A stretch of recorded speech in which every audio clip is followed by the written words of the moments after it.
At the Columbus Aquatic Center, Mayor Coleman and City Council members announced the proposed 2013 Columbus Capital Improvement Budget. The proposed budget consists of $379 million for neighborhood projects ranging from road resurfacing to rec center improvements to safety cameras.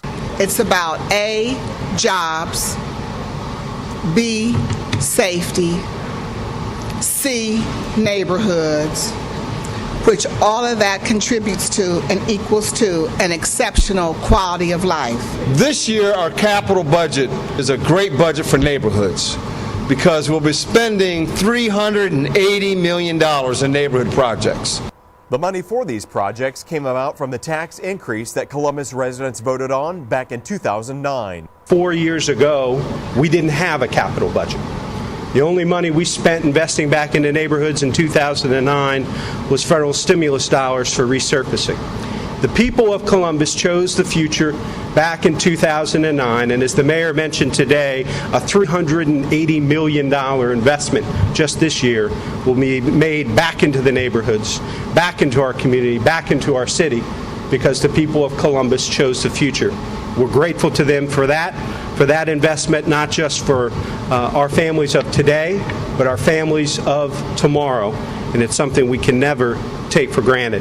Where other cities are cutting and making very difficult decisions about letting their infrastructure crumble, we're making significant investments in the people and the neighborhoods and the infrastructure in the city of Columbus because the people of the city of Columbus made that decision in 2009.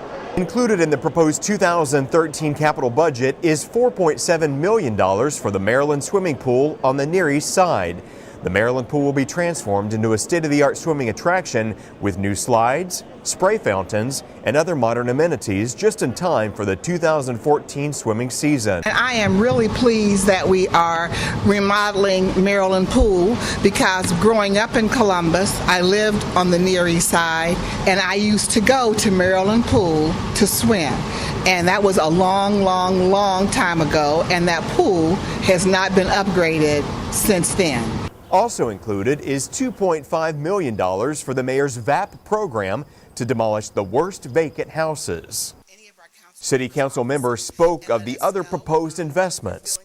This year, my priorities will continue to focus on quality of life through the issues of my support of health and human services and workforce development initiatives. And this will be achieved by renovating and expanding the Reeb School, which is part of the Southern Gateway Initiative. The Reeb School is a 45,116 square foot former school building, which will be reused to coordinate the delivery of educational, employment, health care, social services, and economic development. I'm happy to see the dollars being set aside in the capital improvement plan to make the building of ADA ramps so all residents and visitors can safely move around our community. Adding additional cameras in our neighborhoods.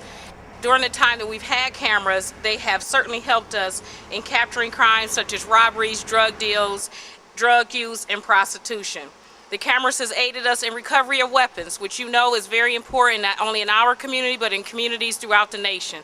The recovery of weapons from our street and identification of criminals has been where our safety cameras have been extremely useful. The safety cameras are not a silver bullet, but they are a part of the toolbox that our division of police will continue to use to provide a great and safe neighborhoods throughout the city of Columbus. The community buy-in is critical to this project, and we look forward to continuing to work with our neighborhoods to identify additional neighborhoods and where these cameras will be placed.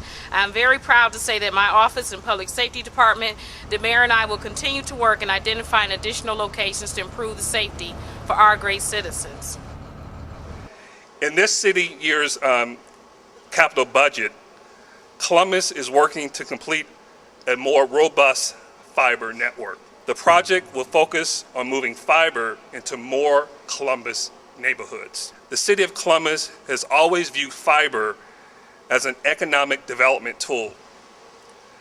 Technology firms and city departments require fiber for faster work applications. Where there is fiber, you can have jobs. I'm proud to announce that on the west side of Columbus, we'll be investing $500,000 for qualifying homeowners to take money and invest in their homes as part of rebuilding neighborhoods on the west side. We've seen it in the south side, we've seen it in Wineland Park, we've seen it on the Near East side, and now we're taking the investment and shifting it to the west side to help strengthen and rebuild neighborhoods. The next phase of the capital budget process will be the first reading of the legislation at the Columbus City Council meeting on March 18th. That's to be followed by a public hearing on Wednesday, March 20th. Our residents will be able to come and share their thoughts about these recommendations, as well as share with us any other areas that they think we may need to invest in order to continue to move our city forward. To stay on top of the budget process, you can visit the Columbus City Council website at columbuscitycouncil.org. Or if you have a suggestion for a capital budget improvement, you can call Columbus City Council offices at 645-7380.